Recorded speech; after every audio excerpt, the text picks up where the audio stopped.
wabarakatuh. Alhamdulillahi rabbil alamin wassalatu wassalamu ala asyrafil anbiya'i wal mursalin sayyidina Muhammadin wa ala alihi wa sahbihi ajma'in. Rabbana zidna ilman warzuqna fahman birahmatika ya arhamar rahimin. Allahumma faqihna fid din wa 'allimna at-ta'wil wahdina ila siratal mustaqim. Bismillahi ma syaa Allah la quwwata illa billahi ma syaa Allah. Kullu ni'matin minallah ma syaa Allah. Al khairu kulluhu biyadillah ma syaa Allah. لا يصرف السوء إلا الله. نوينا التعلم والتعليم والتذكر والتذكير والنفع والانتفاع والإفادة والاستفادة والحث على التمسك بكتاب الله وسنة رسوله والدعاء إلى الهدى والدلالة على الخير ابتغاء وجه الله ومرضاته وقربه وثوابه سبحانه وتعالى. آمين اللهم آمين. Alhamdulillah, syukur pada Allah Ta'ala dapat kita bersama-sama pada pagi ini menyambung pengajian kita pada bulan lalu. Terima kasih pada Fadil Ustaz Wali atas aluan yang telah diberikan. InsyaAllah kita sambung pada muka surat 21 dalam pembacaan kitab Al-Wasaya bil Marhamah fi Bayanil Arba'ina Ayatan wa Hadithan Anir Rahmah.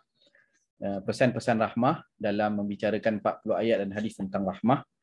Jadi kita masuk pada makna rahmat dalam Al-Quran yang kelima. Kita masih lagi berada dalam mukaddimah untuk kita lihat ayat-ayat Allah, firman-firman Allah yang terkandung dalam Al-Quran yang mengandungi makna ataupun perkataan rahmat untuk kita fahami makna-maknanya insya-Allah.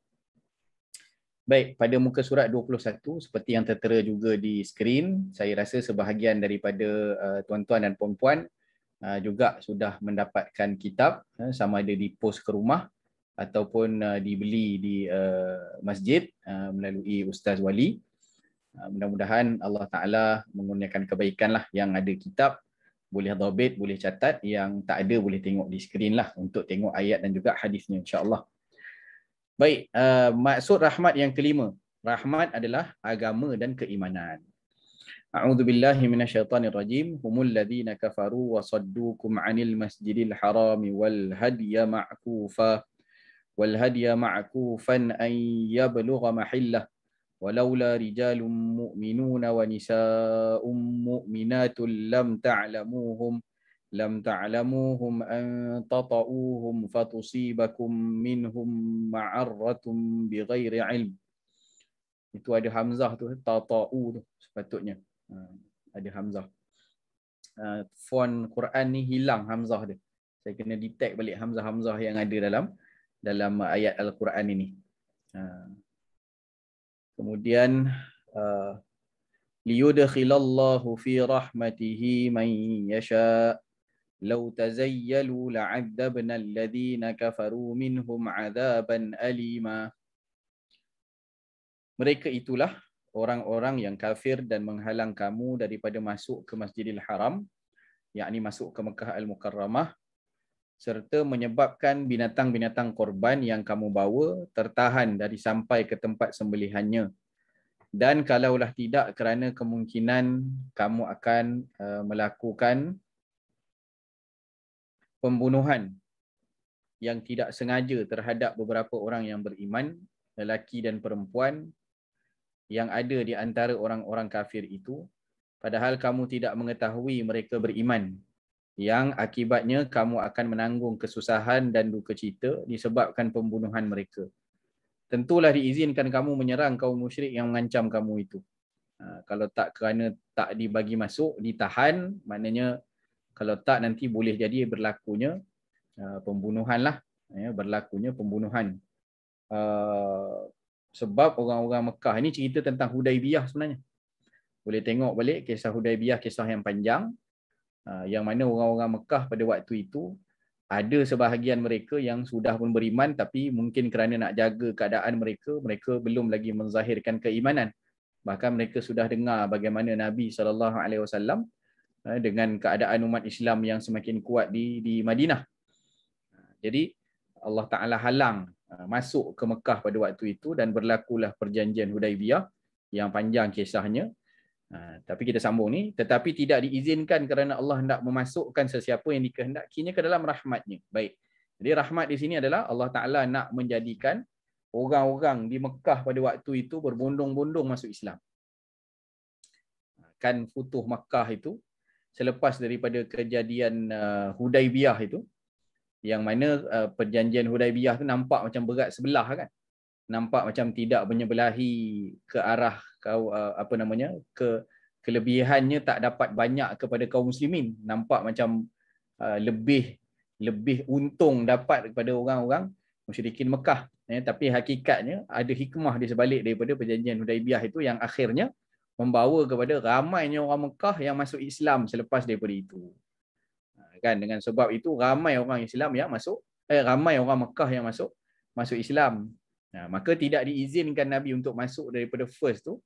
Ada syiddah, ada kepayahan yang dilalui, tapi ada kelebihan yang dapat selepas daripada itu, iaitu ramainya berbondong-bondongnya orang Mekah masuk Islam. Jadi Allah memasukkan sesiapa yang dikehendakinya ke dalam rahmatnya. Liyudkhilallahu fi rahmatih.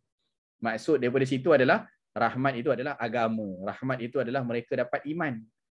Itu yang kita letakkan maknanya di situ. Rahmat di sini adalah agama dan keimanan. Kalaulah mereka penduduk Mekah yang beriman dan yang musyrik itu berpisahan di antara satu puak dengan yang lain, tentulah kami menyeksa orang-orang kafir dari mereka dengan seksa di dunia yang tidak terperi sakitnya.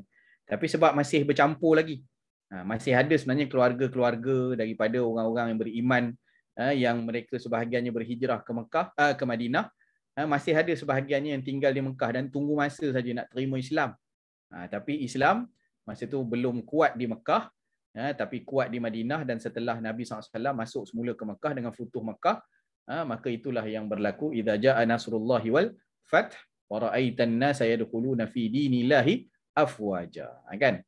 Apabila berlakunya fath, kemenangan, bantuan daripada Allah Ta'ala dengan kemenangan, dengan Futuh, maka berbondong-bondonglah orang masuk ke dalam agama Allah. Jadi itu rahmat Allah. Kan dibagi lewat sedikit, tapi ramai orang yang dapat terima agama, ramai orang yang dapat nikmat iman. Okey, habis surah Al-Fath ayat 25. Dalam ayat yang kedua ini disebutkan pula, ahum yaqsimuna rahmata rabbik nahnu qasamna bainahum ma'isyatahum fil hayatid dunya wa rafa'na ba'dahum fawqa ba'din darajatil liyattakhidha ba'duhum ba'dan sukhriyya wa rahmatu rabbika khairum mimma yajma'un. Mengapa pemberian kami itu mereka ingkarkan? Adakah mereka berkuasa membahagi-bahagikan perkara kerohanian dan keagamaan yang menjadi sebesar-besar rahmat Tuhanmu? Wahai Muhammad, seolah-olah kami hanya berkuasa dalam perkara kebendaan dan keduniaan sahaja. Mereka tidak ingkarkan kami membahagi-bahagikan antara mereka segala keperluan hidup mereka dalam kehidupan dunia ini. Setengahnya kami jadikan kaya raya dan setengahnya miskin menderita. Dan kami juga telah menjadikan darjat setengah mereka tertinggi dari darjat setengahnya yang lain. Semuanya itu supaya sebahagian daripada mereka senang mendapat kemudahan menjalankan kehidupannya dari bantuan setengahnya yang lain. Jadi ini hikmah Allah Ta'ala ciptakan. Adanya orang yang dapat lebih, ada orang yang dapat sedikit. Kerana orang yang dapat lebih itu dapat bantu kepada orang yang dapat sedikit. Kan begitu. Dan lagi rahmat Tuhanmu yang meliputi kebahagiaan dunia dan akhirat adalah lebih baik dari kebendaan dan keduniaan semata-mata yang mereka kumpulkan. Jadi di sini disebutkan rahmat Rabbik, ada dua di sini rahmat, yang pertama di atas dan yang kedua di bawah. Kita tengok ayat ni, sini ada satu, sini ada satu.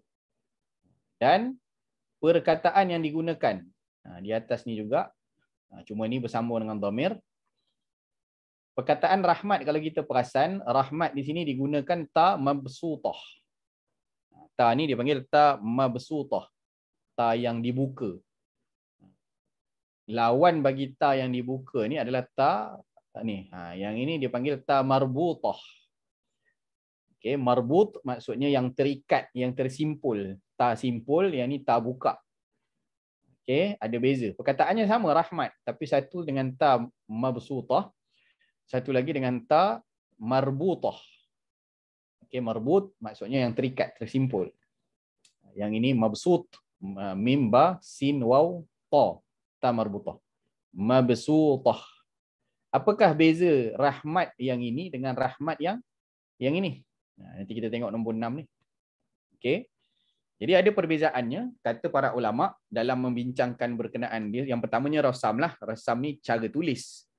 Cara tulis ni digunakan satu, tapi cara tulis yang berbeza juga terkadang membawa konteks ataupun maksud yang berbeza. Adalah sedikit perbezaan bila beza cara tulis, beza sikit lah maknanya. Okey, jadi rahmat dengan ta mabsutah, ini kata ulama antara maksud dia adalah rahmat yang basatat ba'da qabdiha wa atat ba'da syiddah. Kalau dia guna ta mabsutah ni adalah rahmat yang rahmat yang diberi setelah kesempitan. Bila dah rasa dulu kesempitan dan dia datang ba'da syiddah, selepas rasa susah, maka dia datang. Dan ya, ternyata ayat ini juga, maksud ayat ini juga yang kita dah baca tadi adalah dalam perjanjian Hudaibiyah, umat Islam kena patah balik kan, tak dapat untuk laksanakan umrah pada tahun itu. Jadi buat tahun yang satu lagi saja, buat umrah qada. Jadi kan payah tu, tapi di sebalik kepayahan itu, rupa-rupanya setelah itu Allah Ta'ala nak masukkan ramai daripada hamba-hambanya ke dalam rahmatnya. Maknanya banyak orang yang dapat iman selepas tu. Bayangkan kalau berlakunya peperangan pada waktu itu, tak dibagi masuk, tapi maknanya ambush juga masuk, mungkinlah dapat laksanakan umrah. Tapi berlakunya peperangan. Bila berlakunya peperangan, rupa-rupanya umat ataupun orang Mekah yang ada pada waktu itu adalah orang-orang yang bakal memeluk agama Islam. Kan begitu. Jadi kalau dibunuh kan dalam ayat ni, cuba tengok. Akibatnya kamu tanggung susah dan duka cita. Kalau berlaku perkara tu susah. Ialah masa dihalang masuk pun susah juga. Tapi ada kesenangan selepas daripada itu.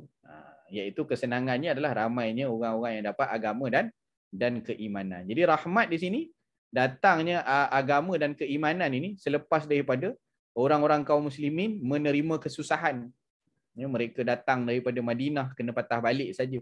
Bukannya mudah-mudah kan. Dia perkara tu perkara susah. Rahmat Allah yang hadir selepas daripada kesusahan. Dan biasanya rahmat ini dengan ta mabsutah ni dia akan datang sebagai mudhaf kepada lafzul jalalah ataupun kepada lafaz Rabb ataupun Tuhan. Dia rahmatullah ataupun rahmatu rabbi. Rahmatu rabbih ke rahmatu rabb, maknanya rahmat Tuhan atau rahmat Allah. Dia mesti, kalau yang ta mabsutah ni biasanya dia akan datang selepas ni adalah Tuhan. Perkataan Tuhan. Tapi kalau rahmat yang ta marbutah ini, tak semestinya perkataan yang datang selepas dia adalah Allah. Boleh jadi juga dia stand alone saja macam ni, fi rahmatin. Nampak? Fi rahmatin saja. Dia tak ada datang selepas dia dengan Rabb ataupun Allah. Itu perbezaan lah. Pergi detail sikit lah kalau kita tengok daripada sudut itu. Okey. Berbeza dengan yang ini kita baca nanti. Kita tengok ta marbutah apa makna dia. Okey. Mana ayat tadi? Dalam tafsir Jalalain disebutkan juga rahmat rabbik ini maksudnya adalah kenabian. Apakah mereka yang membahagi-bahagikan, berkuasa membahagi-bahagikan kenabian? Dah Allah Ta'ala yang bagi-bagikan. Umat ni ku bagi nabi ni, umat ni ku bagi nabi ni. Dan umat kita, umatnya Rasulullah SAW diberi nabi yang terakhir, nabi yang paling mulia, iaitulah nabi kita Nabi Muhammad SAW. Tujuan dia untuk memperbaiki kehidupan dunia dan akhirat. Itulah tujuan hadirnya Rasulullah SAW. Jadi beruntung kita dapat jadi umatnya Rasulullah SAW. Dibahagikan oleh Allah Ta'ala. Jadi kita ni lahir di akhir zaman, jadi umat Nabi yang patut kita syukuri. Boleh bayangkan kalau kita ni lahir pada zaman Nabi Nuh, jadi umat Nabi Nuh. Kan umat Nabi Nuh tu apakah kita menyangka kalau kita dilahirkan pada zaman umat Nabi Nuh kita akan beriman jadi orang yang salah seorang daripada yang naik di atas kapal Nabi Nuh.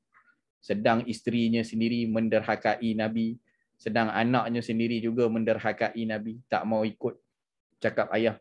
Ya, berapa kerat sangat yang ikut Nabi Nuh 950 tahun berdakwah.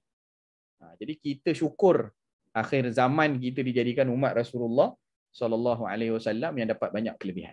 Baik. Habis. Kita pergi laju saja. Yang keenam maksud daripada perkataan rahmat dalam Quran adalah syurga. Syurga ini tempat berkumpulnya segala kerahmatan. Ya.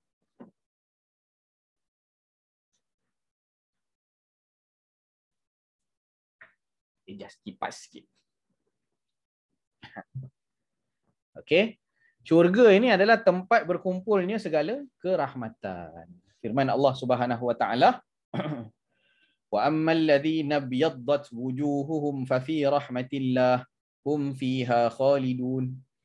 Adapun orang-orang yang telah putih berseri mukanya, maka mereka berada dalam limpah rahmat Allah, yakni syurga, dan mereka kekal di dalamnya. Fa fi rahmatillah. Siapa yang diputihkan muka hari akhirat kelak, maka dia dalam rahmat Allah.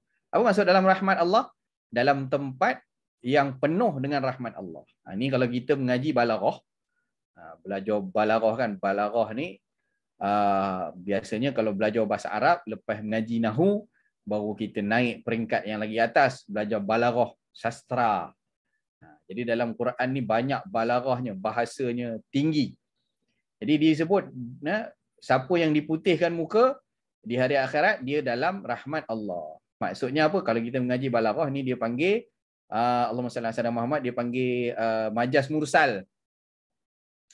Majaz mursal. Alaqah dia adalah haliyah. Haliyah. Apa maksud haliyah? Haliyah ni disebut keadaan, tapi yang dikehendaki sebenarnya adalah tempat. Disebut keadaan, tapi yang dimaksudkan adalah tempat. Okey. Contoh kalau pakai bahasa kita lah, apa namanya, majaz mursal ni, kalau dia pakai dalam bahasa kita, contoh kawan kita telefon,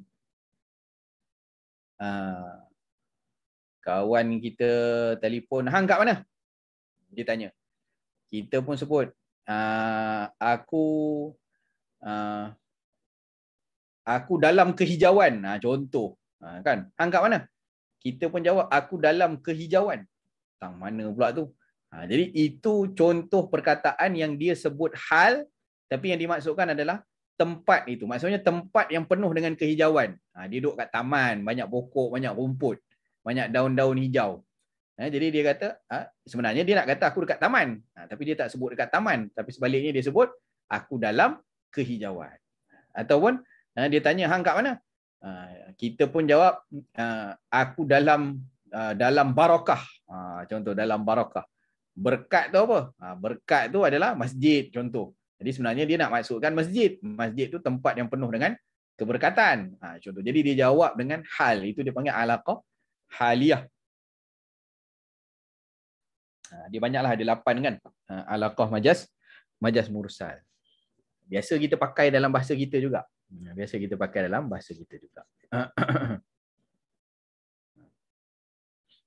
Okey, mana tadi? Rahmat Allah. Okey. Di sini adalah disebutkan ta marbutah. Ta marbutah ni kata para ulama, maksud kalau digunakan dengan ta marbutah, rahmat yang digunakan dengan ta marbutah, maksud dia adalah rahmah marjuwah lam tuftah lis-sa'il ba'd. Satu rahmat yang menjadi harapan. Dia menjadi harapan yang belum lagi diberikan kepada orang yang memohon. Biasanya benda-benda rahmat yang terlibat dengan soal akhirat lah.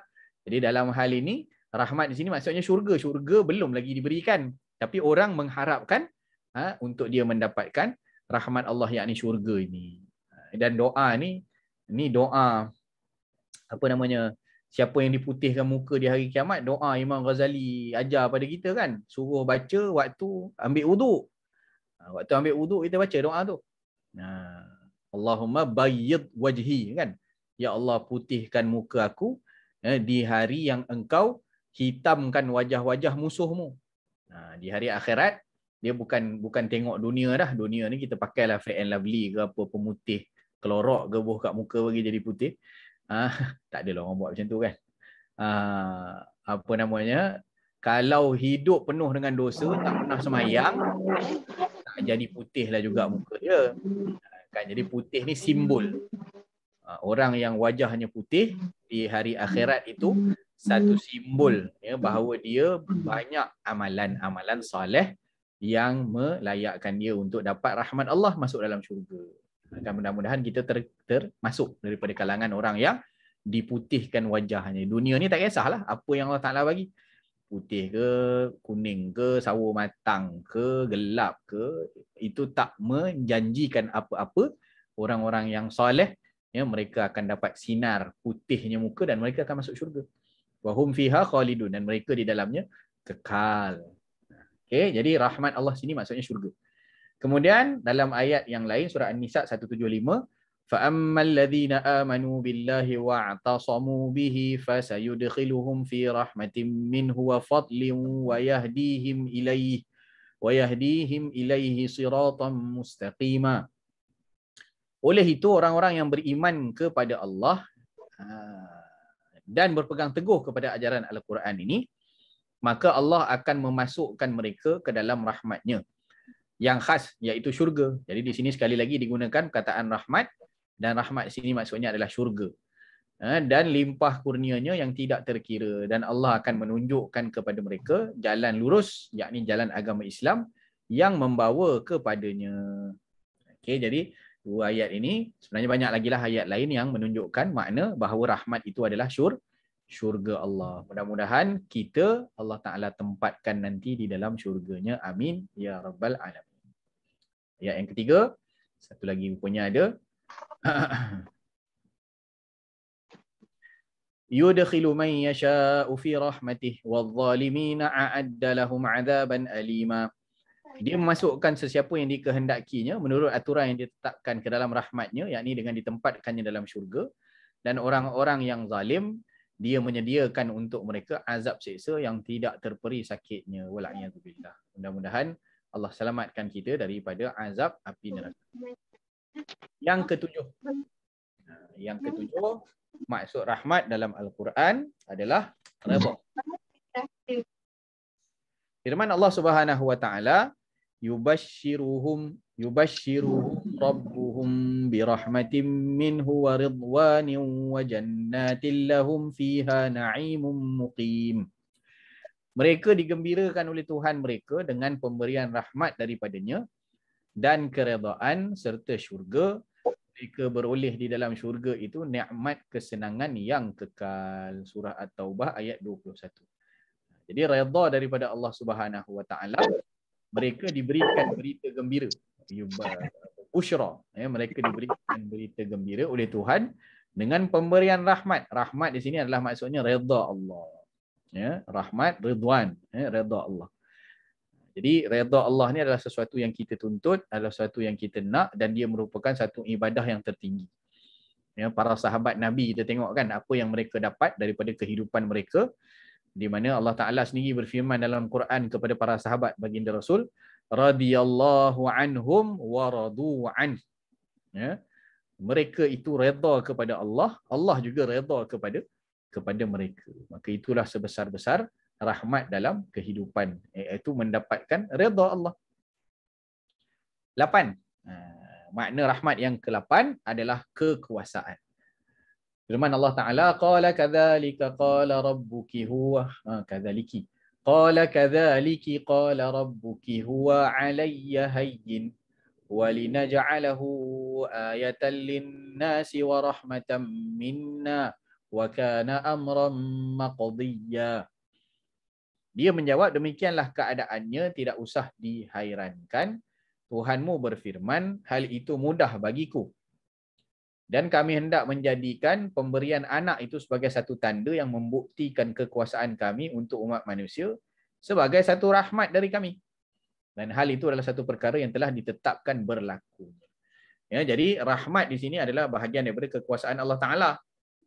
Allah nak bagi rahmat, maka diciptakan, diberikan, dianugerahkan cahaya mata, dibagi anak. Jadi ini menunjukkan kekuasaan Allah. Tengok macam mana penciptaan manusia. Kan dijadikan manusia itu macam mana? Ada orang boleh buat manusia? Tak boleh. Kalau dia buat ciptaan pun takkan sehebat ciptaan Allah Ta'ala pada sistem yang ada pada manusia. Laqad khalaqnal insana fi ahsani taqwim. Ya, kami telah jadikan manusia itu dengan sebaik-baik penciptaan. Ya, dan tak ada makhluk Allah Ta'ala lain ya, yang diceritakan tentang cara penciptaannya sedetail penciptaan manusia. Ya, baik dalam Quran maupun dalam hadis Nabi. Satu persatu secara detail diceritakan kepada kita bagaimana manusia itu dicipta. Menunjukkan betapa kompleksnya ciptaan itu. Ya, dan tak ada orang yang boleh buat sebagaimana Allah Ta'ala buat. Di dunia ni berapa ramai manusia, start daripada zaman Nabi Adam sampai hari kiamat. Kan semua DNA-nya berbeza. Kan semua semua cap jarinya berbeza. Cap jari je kalau kita tengok pada diri kita. Setiap orang kan lengkor-lengkor line-line pada jari kita tu, dia letak line orang lain, susunan lain dia. Berapa juta, bilion, trilion orang yang wujud di atas muka bumi ni. Semuanya lain cap jarinya, masya-Allah. Ada orang yang ada yang manusia yang dapat buat macam itu. Tak mampu. Kilang secanggih mana pun biasanya keluarkan produk yang mereka keluarkan tetaplah sama. Kan ada satu prototype jadi sama saja. Ini setiap daripada kita ni ada keunikan dalam penciptaan. Maka itu kekuasaan Allah. Dan anak yang lahir pula jadi rahmat kepada ibu dan ayah tadi. Jadi penyejuk mata, penenang hati. Itu tanda yang membuktikan kekuasaan Allah. Maka rahmat yang disebut di sini adalah bahagian daripada kuasa Allah, di mana Allah Ta'ala menciptakan bagi manusia ini boleh beranak pinak dan mempunyai zuriat. Okey. Dalam kes surah Maryam ini, kepada Maryam diberikan anak kepada Maryam tanpa ada bapa. Itu pun kekuasaan Allah Ta'ala. Ditiupkan terus roh di dalam rahimnya Sayyidatina Maryam. Sehingga itu menunjukkan kuasa Allah. Kalau orang lain dengan jalan adanya ibu dan bapa, adanya persenyawaan ya, melalui hubungan antara suami dan isteri, ya, tetapi Sayyidatina Maryam diberikan keistimewaan oleh Allah. Allah tunjuk kuasanya, boleh saja mengandungkan tanpa ada bapa. Dan anaknya itu adalah seorang nabi, Nabi Isa alaihi salam. Habis 9. Yang ke-9, rahmat adalah bukti kebenaran. Firman Allah, awalam yakfihim anna anzalna 'alaikal kitaba yutla 'alaihim inna fi dzalika la rahmatan wa dzikra liqaumin yu'minun. Patutkah mereka meminta mukjizat-mukjizat yang lain? Tidakkah cukup bagi mereka bahawa kami telah menurunkan kepadamu Al-Quran yang dibacakan kepada mereka? Sesungguhnya Al-Quran yang diturunkan itu mengandungi rahmat, mengandungi bukti kebenaran dan peringatan bagi orang-orang yang beriman. Jadi di sini isi kandungan Al-Quran itu adalah rahmat. Rahmat apa dia? Bukti kebenaran lah. Dan menjadi peringatan bagi orang-orang yang beriman. Simpel saja, kita terus. Yang ke-10, rahmat adalah hujjah kenabian. Firman Allah Ta'ala, qala ya qaumi ara'aytum in kuntu ala bayyinatin min rabbi wa atani rahmatan min 'indihi fa'ummiyat 'alaikum anulzimukumuha wa antum laha karihun. Nabi Nuh berkata, wahai kaumku, jika keadaanku berdasarkan bukti yang nyata dari Tuhan, serta dia mengurniakan pangkat Nabi kepadaku dari sisinya, kemudian bukti yang nyata itu menjadi kabur pada pandangan kamu disebabkan keingkaran kamu yang telah sebati. Jadi memang tak nak terima, dah ditunjukkan bukti, masih lagi dia tak terima. Maka adakah kamu nampak ada gunanya kami memaksa kamu menerima bukti itu sedang kamu tidak suka kepadanya? Wa atani rahmatan min 'indih. Dia mengurniakan pangkat Nabi kepadaku. Rahmah. Disebut sini rahmah. Ya, jadi hujah kenabian itu diberikan kepada Nabi Nuh alaihi salam, diberikan rahmat sehingga dia angkat menjadi Nabi, diberikan kebenaran, diberikan hujah, diberikan bukti-bukti, tapi orang tolak. Bukti yang nyata tu jadi kabur. Dah jelas, benda jelas. Sejelas cahaya matahari. Ya, tetapi di mata dia masih lagi kabur disebabkan keingkaran yang memang sudah lama sebati. Jadi tak boleh nak paksa lah. Bila tak boleh nak paksa, itulah yang berlaku kepada kaum Nabi Nuh alaihi salam yang ditenggelamkan dalam air. Dalam ayat yang lain, wa minhumul ladzina yu'dzunan nabiyya wa yaquluna huwa udhun. Qul udhunu khairil lakum yu'minu billahi wa yu'minu lil mu'minina wa rahmatul lil ladzina amanu minkum walladzina yu'dzuna rasulallahi lahum 'adzabun alim. Dan di antara mereka yang munafik itu ada orang-orang yang menyakiti Nabi sambil mereka berkata bahawa dia Nabi Muhammad SAW orang yang suka mendengar dan percaya pada apa yang didengarnya. Katakanlah dia mendengar dan percaya apa yang baik bagi kamu. Dia beriman kepada Allah dan percaya kepada orang mukmin dan dia pula menjadi rahmat bagi orang yang beriman. Wujudnya Nabi itu jadi rahmat, jadi bukti kenabian bagi orang yang beriman di antara kamu. Kan hadirnya Rasulullah SAW bagi ahli kitab contohnya, mereka yang betul-betul beriman dengan Taurat dan Injil, hadirnya Rasulullah SAW itu membuktikan kebenaran Injil dan juga Taurat yang menyebutkan tentang kedatangan Nabi akhir zaman. Rata-rata mereka yang betul-betul berpegang dengan Taurat dan Injil, mereka akhirnya masuk Islam. Sayyidina Salman Al-Farisi contohnya yang hadir ke Madinah, tengok apa yang berlaku pada Rasulullah, dia bagi, dia uji, dia bagi zakat, Nabi tolak, dia bagi sedekah, dia bagi hadiah, Nabi ambil. Kan, zakat Nabi tolak. Jadi bukti-bukti kenabian itu dah ada pada diri Rasul, dan juga mereka akhirnya masuk Islam. Sayyidina Abdullah bin Salam orang Yahudi kan pun masuk Islam. Sayyidina Zaid bin Sa'nah, ni orang-orang alim daripada kalangan orang Yahudi yang mereka berpegang dengan kitab yang terdahulu. Jadi hadirnya Rasulullah itu jadi bukti kenabian mereka itu dan bukti kebenaran. Dia menjadi rahmat bagi orang yang beriman. Orang yang percaya, rahmatlah. Maknanya dia dapat terima Islam dan dia jadi orang yang selamat. Kan? Jadi dan orang-orang yang menyakiti Rasulullah SAW itu bagi mereka azab siksa yang tidak terperi sakitnya. Wala'iyadzubillah. Okay, terus yang ke-11. Kita ada 25. Kita ada 25 makna rahmat dalam Quran. Yang ke-11, rahmat adalah nikmat, kesenangan dan kelapangan.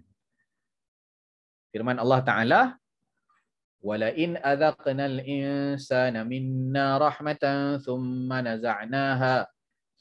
نَزَعْنَاهَا مِنْهُ إِنَّهُ لَا يَئُوسٌ كَفُورٌ. Ini pun ada satu lagi hamzah. Sini ada hamzah. La ya'usun kafur. Dan demi sesungguhnya jika kami rasakan manusia sesuatu pemberian rahmat dari kami, kemudian kami tarik balik pemberian itu daripadanya, mendapati dia amat berputus asa, lagi amat tidak bersyukur. Ini perangai manusia ni. Tengok lagi satu ayat. Wa idza massanna sadurrun da'aw rabbahum munibina ilaihi thumma idza adzaqahum minhu rahmatan idza fariqum minhum bi rabbihim yusyrikun. Dan apabila manusia disentuh oleh sesuatu bahaya, mereka segera berdoa kepada Tuhan. Disentuh saja tu, massal insan. Maknanya baru sikit dia dah gelabah, dia dah kelang kabut. Doa dia kepada Tuhan dengan keadaan rujuk kembali bertaubat kepadanya, takut. Kemudian apabila Allah memberi mereka merasai sesuatu rahmat daripadanya, dah dibantu dia Allah, dihilangkan musibah kepayahan dia tadi yang dia dah minta dalam doa dia tadi, diberi kelapangan sikit oleh Allah. Rahmat di sini nampak. Merasai sesuatu rahmat, kita balik maksudnya nikmat, kesenangan, kelapangan yang asalnya sempit. Kemudian dibagi nikmat, kelapangan, kesusahan, kesenangan Lepas tu apa yang jadi? Tiba-tiba sebahagian dari mereka mempersekutukan sesuatu yang lain dengan Tuhannya. Udah patah balik-balik, sembah duit, ya, sembah dunia, sembah syaitan, ya. Habis lupa balik hak dia doa ke Tuhan tadi. Ha, kufur dia kepada Allah Taala atau kufur nikmat paling kurang. Dalam firman Allah yang lain, wa idza adzaqna an-nasa rahmatan farihu biha wa in tusibhum sayyi'atun bima qaddamat aydihim idza hum yaqnatun. Dan apabila kami beri manusia merasai sesuatu rahmat, mereka bergembira dengannya sehingga lupa daratan. Nah, itulah perangai manusia. Tengok orang mati keliling, takut sekejap. Sekejap sehari je lah. Dia berkabung tu sehari je lah. Baca ayat Quran kat TV. 3 hari lepas tu konsert balik. Macam tu lah.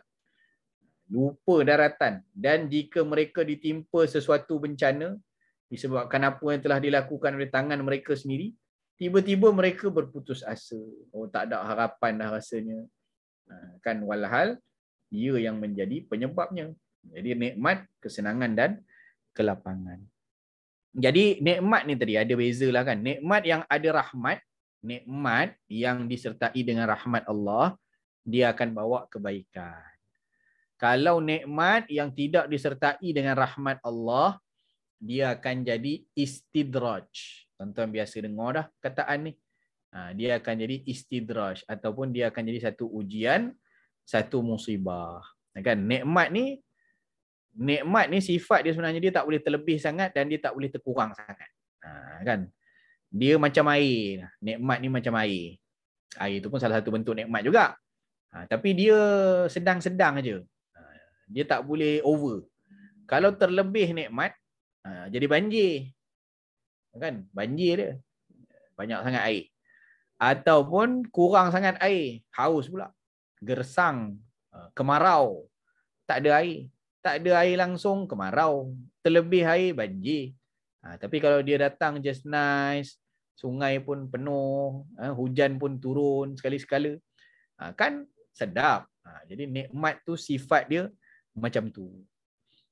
Sebab tu ulama mereka lebih suka al-qabdu berbanding daripada al-bastu. Maksudnya ujian nikmat ni, kalau para ulama mereka lebih suka ujian nikmat yang berbentuk ditarik berbanding daripada diberi. Kan?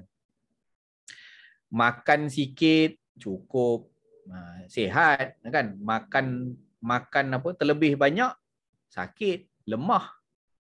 Kan macam tu. Jadi mereka apa namanya dia panggil wa qalilam ma tashkurun, kan? Mereka lebih suka untuk diuji dalam keadaan sedikit berbanding daripada keadaan banyak. Sebab diuji dalam keadaan banyak ni selalunya lebih membawa kepada kegagalan. Dirisaukan, dikhawatirkan gagal dalam ujian yang banyak. Jadi Firaun, jadi Qarun. Jadi susahlah. Nikmat banyak sangat tu Firaun tu. Mana pernah sakit? Nyamuk tak pernah hinggap, nyamuk tak pernah gigit. Boleh bayang tak? Umur 300 tahun umur. Tak pernah digugat dia punya kekuasaan. Tak pernah digugat. Tak ada orang nak buat demonstrasi jatuhkan Firaun daripada kerusi dia. Tak ada. Kuasanya tak pernah digugat. Sakit tak pernah. Tapi tengoklah jadi Firaun. Jadi Firaun. Apa yang seronoknya dapat nikmat hidup macam tu. Kan? Jadi Allahumma salli ala Sayyidina Muhammad. Sebab itulah ulama mengajarkan kepada kita dalam kita berinteraksi dengan nikmat, maka kita perlulah bersyukur dengan apa yang diberikan. Maka ucapkanlah alhamdulillah. Baik dapat nikmat, baik dapat musibah. Kerana kedua-duanya hakikatnya dari Allah. Kan untuk uji kita. Jadi waktu dia dapat nikmat dia syukur.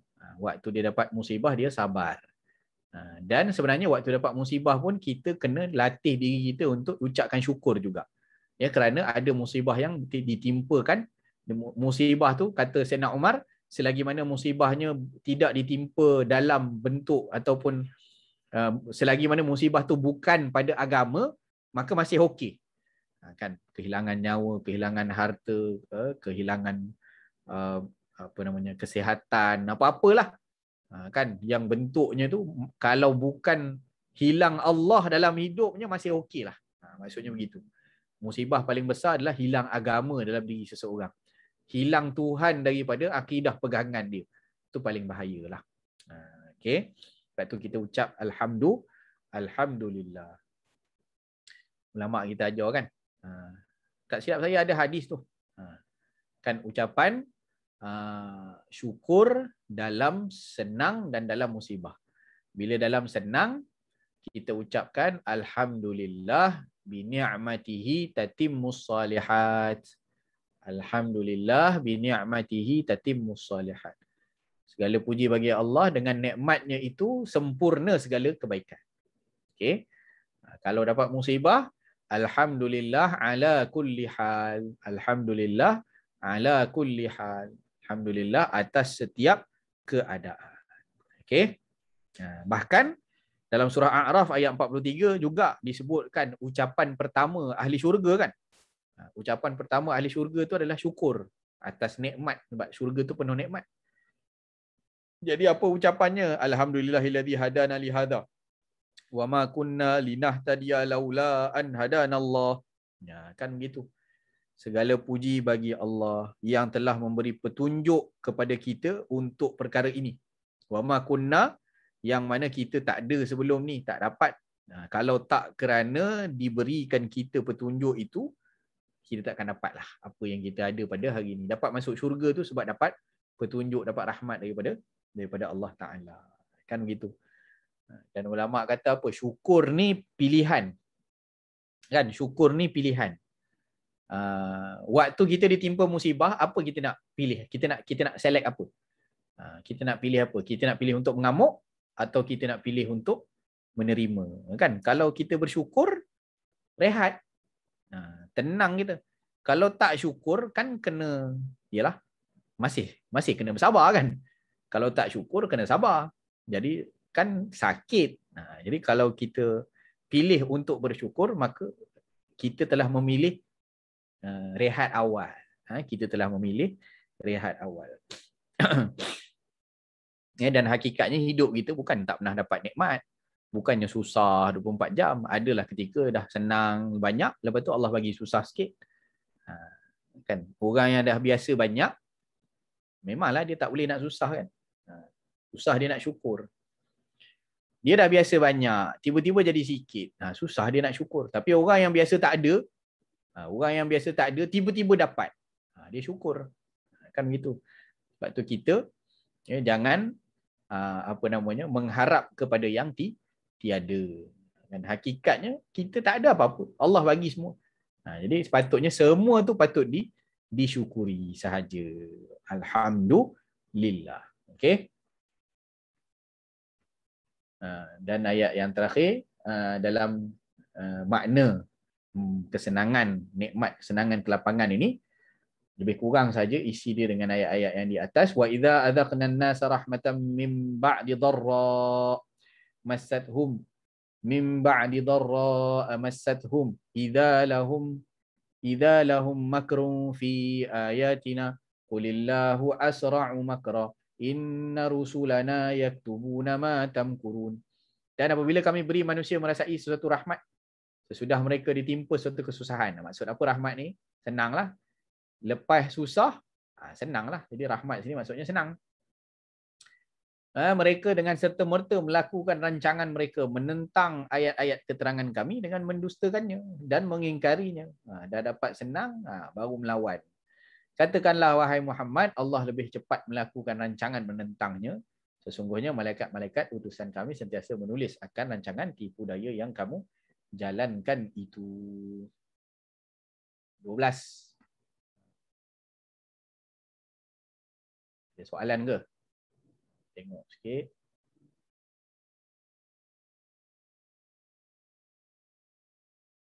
Tak ada. Yang tulis nota saja ada. Bagus. Barakallahu fiik. Kalau ada soalan, boleh dituliskan di ruangan chat. Saya tahu, saya jawab. Saya tak tahu pun saya jawab juga. Jawab tak tahu. Okey, 12. InsyaAllah kita teruskan. Rahmat adalah perlindungan dan pertolongan. Maksud rahmat dalam Al-Quran antaranya adalah perlindungan dan pertolongan. A'udzubillahi minasyaitonirrajim. Qul man dzal ladzi ya'simukum minallah in arada bikum su'an aw arada bikum rahmah wa la yajiduna lahum min dunillahi waliyyan wala nasira. Katakanlah, siapakah yang dapat melindungi kamu dari kemurkaan Allah jika dia mahu menimpakan bala bencana kepada kamu? Atau siapakah yang dapat menahan kemurkaan Allah jika dia hendak memberikan rahmat kepada kamu? Kalau Allah nak tolong, Allah nak bagi perlindungan, siapa yang boleh halang? Tak ada. Dan ingatkanlah mereka yang munafik itu bahawa mereka tidak akan beroleh sesiapa pun lain daripada Allah yang akan menjadi pelindung ataupun penolong mereka. Jadi yang ini kena baca surah Ahzab ni, cerita dia daripada ayat 13 atas sampai ayat 17. Ayat ni adalah untuk munafik Madinah yang mereka tu nak lari daripada medan perang. Jadi kalau Allah Ta'ala nak bagi rahmat, siapa pun tak dapat halang. Kalau Allah nak bagi perlindungan, pertolongan, siapa pun tak dapat nak halang. Tapi kalau Allah Ta'ala hendakkan sebaliknya, maka larilah macam mana pun, kamu tidak akan dapat perlindungan ataupun pertolongan. Jadi maksud rahmat di sini adalah perlindungan dan pertolongan Allah.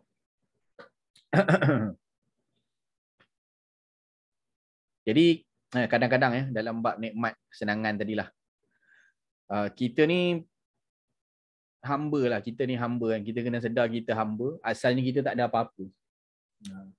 Jangan kita ukur Allah dengan hawa nafsu kita lah. Kita pula nak nilai Allah dengan hawa nafsu kita. Kadang-kadang kita rasa bila Allah Ta'ala tak bagi pada kita, kita ukur dengan hawa nafsu. Allah ni, di mana Allah ni berperanan sebagai Tuhan? Ada ke soalan macam tu ditanya? Itu kita ukur Allah dengan hawa nafsu kita. Kalau pun Allah Ta'ala tak bagi pada kita apa-apa, Allah tetap baik. Dia bukan kita ukur dengan hawa nafsu kita kan. Ada 10 orang, Allah Ta'ala bagi 9 daripadanya. Satu tak bagi. Yang tak bagi tu ke kita. Kan? Kita rasa Allah Ta'ala tak baik. Macam tu. Ada 10 orang, 9 dapat, kita tak dapat. Lalu kita kata Allah tak baik. Itu kita ukur Allah dengan hawa nafsu kita. Sedangkan sebenarnya kalau ikut kan, itu lebih baik. Lebih baik maksudnya apa? Kan ada 10 orang, 9 Allah bagi. 9 Allah bagi kan, banyak Allah bagi. Satu je yang Allah tak bagi. Kan begitu. Kalau tengok daripada sudut pandang, ada 10 dibagi 9, satu yang tak dapat, cuma yang tak dapat tu kita. Lalu kita ukur Allah Ta'ala dengan hawa nafsu kita. Kita kata Allah Ta'ala tak baik pula. Walhal, yang tak dapat, sebab yang tak dapat tu kita, cuba yang dapat tu kita. Kan macam tu. Jadi akhirnya kita ni nak suruh Allah ikut kita. Tak, kita makhluk. Kita hamba. Allah ikut Allah lah. Kan baik tu. Allah bagi 9. Yang pada yang lain tu semua Allah bagi. Yang satu tak dapat. Dan takdirnya satu yang tak dapat tu kita. Memang layak lah pun kot tak dapat. Kalau dah tak dapat saja pun kita dah menyalahkan Tuhan. Kita dah ikut hawa nafsu kita. Jadi Allah tetap baik. Kalau tak bagi pun Allah Ta'ala tetap baik. Kan? Takkanlah kita nak kata Allah baik sampai keadaan apa? Sampai keadaan ada 10 orang tadi, Allah bagi pada kita seorang, 9 lagi Allah tak bagi. Orang lain tu tak dapat. Macam tu ke baru kita nak kata Allah baik? Tak boleh kan? Tak boleh. Jadi kita jangan ukur Allah dengan hawa nafsu kita. Okey, terus. 13. Rahman adalah belas kasihan dan ihsan. Firman Allah Ta'ala, wakhfid lahuma janahad dhulli minar rahmah wa qur rabbirhamhuma kama rabbayani saghira. Ni ada dua ni. Ini pun irham ni pun kena garis betulnya. Rahmat juga. Ini cerita tentang mak dan ayah. Rahmat adalah belas kasihan. Wakhfid lahuma. Dan hendaklah kau merendah diri kepada keduanya. Ini pun ada unsur-unsur rendahkan sayapmu. Ini pun ada balarah juga di sini. Kita tak ada sayap. Jadi macam burung. Burung bila dia rendah sayap dia, maknanya dia nak turun, nak landing. Jadi kita walaupun ada kedudukan yang tinggi, mungkin kita lebih bijak, kita punya apa namanya, harta kita mungkin lagi banyak daripada mak ayah kita. Mak ayah kita orang kampung je, kita berniaga laku. Mungkin kita pendidikannya lebih tinggi, mak ayah kita takat SRP je lah. Kita tak ada, kita dah sampai 2 PhD. Mungkin macam tu, mak ayah tu lebih rendah. Tapi walaupun kita tinggi, ya Allah Ta'ala pesan, wakhfid lahumah, rendahkan sayap. Kamu burung kan tinggi. Walaupun kamu berada tinggi di langit, kamu boleh turun rendah dengan kamu turunkan sayap. Tengok kapal terbang, kalau kita duduk, pernah naik kapal terbang, duduk dapat tepi sayap kan. Tengok waktu dia nak landing kan dia punya sayap tu turun. Supaya apa? Sebab dia ikut macam burung. Burung macam tu lah. Rendahkan sayap tu maksudnya rendah diri kepada kedua orang tua kerana belas kasihan dan kasih sayangmu. Sayang mereka. Lepas tu apa dia? Doakan untuk mereka. Qul, doakan untuk mereka. Rabbirhamhuma, wahai Tuhanku, kesiankan mereka, rahmati mereka, irhamhuma kama rabbayani shaghira, sebagaimana mereka telah mencurahkan kasih sayang. Mereka rahmati aku, mereka kesiankan aku. Tak boleh tengok aku bergelumang tahi, kan? Maksudnya tak ada bapa yang biar 2 hari tahi dalam pampers tak dibasuh. Kan, jadi tak sanggup tengok anak lapar, kesian, sebab kesian lah, nangis anak tu, tak larat tengok anak menangis, kan, dicari apa masalahnya, sakit perut, bawa ke klinik, cari ubat, disapu minyak, macam-macam. Jadi masa kecil itu mereka kesian ke kita banyak. Dah mereka tua-tua ni, kita dah besar-besar, ya Allah kesiankan mereka ya Allah. Kalaupun banyak kekurangannya pada ibadahnya dulu pun, sebab kamilah yang menyusahkan mak bapak kami sampai tak tidur malam, subuh terbangun lewat. Sebab apa? Kami menyusahkan malam-malam, buat dia orang tak tidur malam. Dengan tangisan kami, dengan ragam kami macam-macam. Jadi, ampunkan mereka ya Allah, engkau kesiankan mereka. Jadi rahmat. Rahmat di sini maksudnya belas kesian. Okey. Ayat ni, ayat sebelumnya cerita tentang tu juga kan, wa qadara rabbuka alla ta'budu illa iyyah, dan Tuhanmu telah menetapkan bahawa jangan kamu menyembah selain kepada Allah. Wa bil walidaini ihsana, dan kepada kedua orang tua itu kamu patut berbuat ihsan, berbelas kasihan. Fala taqul lahumu uffin wala tanharhuma wa qul lahumu qawlan karima, jangan kamu herdik mereka dengan ucapan-ucapan yang menyakitkan hati mereka. Okey, ini adalah belas kasihan. Rahmat itu belas kasihan. Okey, jadi jangan lupa doa lepas sembahyang. Doa lepas sembahyang jangan lupa. Kan? Allahumma rabbighfirli dhunubi wa li walidayya warhamhuma kama rabbayani shaghira. Itu doa yang patut jangan sekali-kali kita lupa selepas daripada kita solat. Kita pun nak anak-anak kita doa ke kita juga. Kan, kita nak anak-anak kita doa ke kita. Kita nak jadi ibu bapa yang dikasihi oleh anak-anak, maka kita yang jadi anak ni kena terlebih dahulu mengasihi kepada ibu dan ayah kita. Itu nanti ada hadis ini bawah-bawah. Okey, 14. Rahman adalah kasih sayang. Firman Allah, wa min ayatihi an khalaqa lakum min anfusikum azwajan litaskunu ilaiha wa ja'ala bainakum mawaddatan wa rahmah. Inna fi dzalika laayatin liqaumin yatafakkarun. Dan di antara tanda-tanda yang membuktikan kekuasaannya dan rahmatnya, bahawa dia menciptakan untuk kamu, wahai kaum lelaki, isteri-isteri dari jenis kamu sendiri, supaya kamu bersenang hati. Jenis kamu sendiri ini manusia lah. Maksudnya sama-sama manusia, tapi seorang lelaki, seorang perempuan, itulah nalurinya. Supaya tujuan apa dapat kahwin? Bersenang hati, hidup mesra dengannya, dijadikan di antara kamu suami isteri perasaan, kasih sayang, belas kasihan. Kasih sayang lah ni. Mawaddah warahmah. Berbelas kasihan. Kalau laki bini kahwin, kerja nak menuntut aja jenuh. Menuntut hak. Kan? Saya patut dapat hak saya. Saya pun patut dapat hak saya. Tak ada kasih sayang langsung. Kalau gitu jenuh. Kan, hidup bersama-sama tu pakat nak menuntut hak saja, jenuh. Walaupun hakikatnya memang kena tunaikan hak masing-masing. Masing kena tunaikan hak masing-masing. Suami kena tunaikan hak daripada isteri. Isteri kena tunaikan hak daripada suami. Tapi kalau sedetail-detail benda semua nak main hak saja, jenuh. Itu yang jadi apa saya baca kat negara mana entah, kahwinnya pelik-pelik kan. Kahwin duduk serumah tapi barang masing-masing. Kan maknanya suami kedekut sangat ke, isteri kedekut sangat ke, macam mana tak tahulah. Jadi masing-masing dia kira hak dia. Dia kira hak dia kan. Ini dapur ni saya punya. Awak nak masak, awak pakai dapur awak sendiri. Kan elektrik kita bayar separuh-separuh. Awak separuh, saya separuh. Suami isteri. Tapi semua benda berasingan. Semua benda ada masing-masing punya. Jadi macam-macam juga, unik juga. Tapi kita tengok ialah jenuh lah kan. Padahal hidup tu tak macam itu kan. Kalau dibawa sampai ke macam tu, itu yang macam jadi kes yang berlaku orang bercerai pasal ubat gigi tu.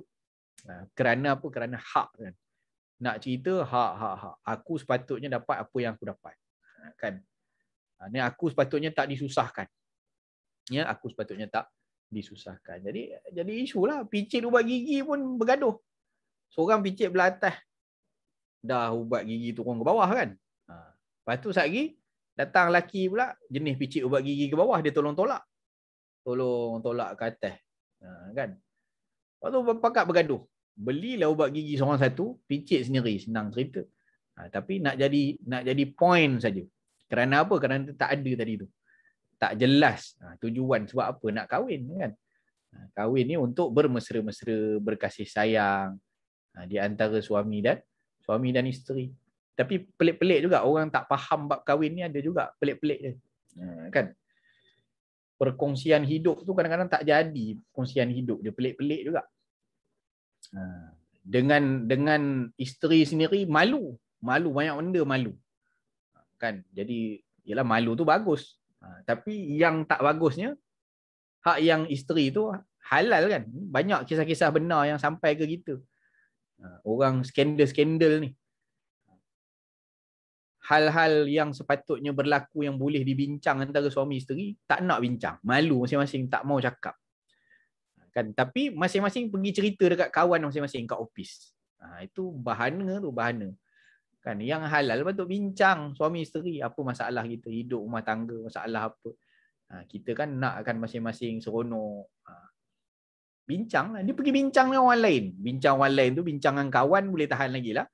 Laki bincang sama laki, perempuan bincang sama perempuan, nak cari ketenangan lah kononnya. Cerita masalah rumah tangga. Pergi cerita dekat yang berlainan jantina. Sudah. Yang bini pun boleh pergi buat maksiat dengan orang lain, hak suami pun 2 kali 5 juga. Rasa caring. Skandal-skandal di ofis-ofis banyak macam tu. Hak dengan bini sendiri tak nak bawa bincang. Tak ada mawaddah warahmah. Tapi setannya kerja jugalah. Kan? Setannya kerja juga. Hak yang isteri tadi dia pandang buruk saja. Tapi yang orang lain pandangnya semua elok. Orang lain tu pula macam tu pula. Kan? Jadi ambil kesempatan juga. Kena faham tujuan. Ini Allah Ta'ala bagi tahu. Aku jadikan pasangan suami isteri litas kuno ilaiha, untuk sakinah, untuk kamu tenang. Patutnya balik rumah tu tenang. Tapi kita duduk rumah pula tak tenang. Kan? Ada satu mesej tu saya dapat. Tahulah orang bergurau kan. Dia kata apa? Apa namanya? Isteri tadi tengah picit kepala suami, pening. Suami pening, picit kepala suami. Jadi isterinya tadi tanyalah. Dia tanya, dia kata, yang you sebelum kahwin dulu, kalau you pening, siapa picit kepala you? Kan? Picit kepala, isteri tanya soalan dulu. Suami pun cari pasal juga. Dia jawab apa? Dia jawab, I sebelum kahwin tak pernah sakit kepala. Jadi sebelum kahwin tak pernah sakit kepala. Lagi kuatlah dipicitnya ini tu. Oh, maknanya lepas kahwin dengan aku baru sakit kepala. Lepas kahwin dengan aku baru pening. Macam itulah. Kadang-kadang apa namanya? Yalah, rumah tangga cabaran ada, kan? Cabaran ada. Tapi seharusnya apabila dilalui dengan tenang, dengan perasaan kasih sayang, dengan belas ihsan. Jadi Orang yang mahu berfikir, inna fi dzalika laayatin liqaumin yatafakkarun. Orang yang mahu berfikir, dia tahulah kita kahwin nak jaga nasab, nak jaga apa namanya, hubungan kekeluargaan, nak besarkan anak-anak, banyak benda lah. Kan banyak benda yang patut kita fikirkan. Jadi semuanya bentuk adalah rahmat. Rahmat waktu kita keseorangan, Allah Ta'ala hadirkan ada teman, pasangan hidup.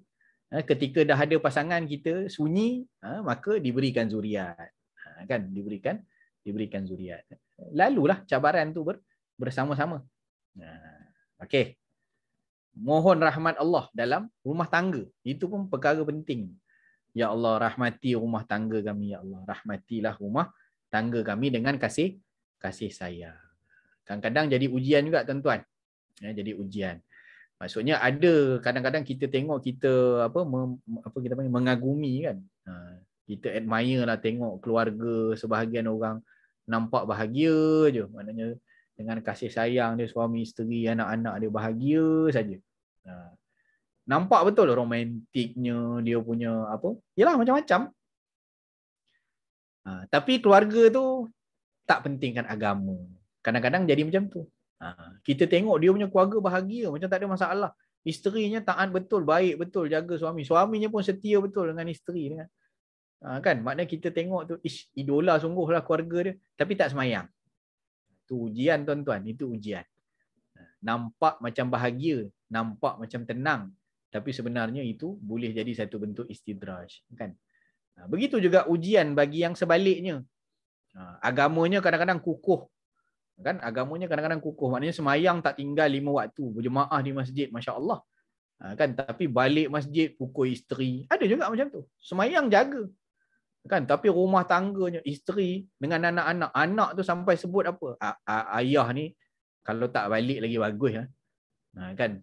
Biar ayah duduk masjid lama-lama lah. Kalau ayah balik ni kami teruk saja kena. Tak ada rahmah langsung ke anak-anak. Kan ada juga keadaan macam tu. Kita tengok orangnya jaga agama elok dah, tapi keluarganya pula kedua-duanya ujian, tuan-tuan. Kedua-dua ujian. Tidak kita kata yang ini lebih bagus daripada yang ini, tidak.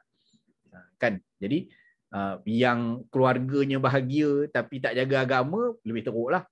Kan, yang jaga agama tapi keluarganya diabaikan, tidak ada rahmah dalam keluarga pun tak kena juga. Sebab apa? Sebab itu kan amanah daripada Allah Ta'ala. Allah Ta'ala bagi kita sebagai satu amanah untuk tengok. Dipersoalkan kelak juga. Kan, kamu semayang hubungan dengan aku, kamu jaga. Kenapa orang yang aku amanahkan kepada kamu, kamu tak jaga? Kan, apa bezanya pada perintah aku untuk menunaikan solat dan perintah aku untuk kamu jaga ahli keluarga kamu daripada api neraka? Apa beza dia? Jadi kenapa diambil separuh-separuh? Keluarga nak bahagia tapi semayang tak nak, ataupun semayang nak jaga tapi kebahagiaan keluarga tak nak ambil. Dua-duanya tak kena, dua-duanya jadi ujian. 15. Rahman adalah limpahan rezeki. Firman Allah Ta'ala, wa imma tu'ridanna anhum ibtigha'a rahmatin mir rabbika tarjuha faqul lahum qawlan maysura. Dan jika engkau terpaksa berpaling tidak melayani mereka kerana menunggu rezeki daripada Tuhanmu yang kau harapkan, maka katakan kepada mereka kata-kata yang menyenangkan hati. Ibtigha'a rahmah. Rahmah sini maksudnya rezeki.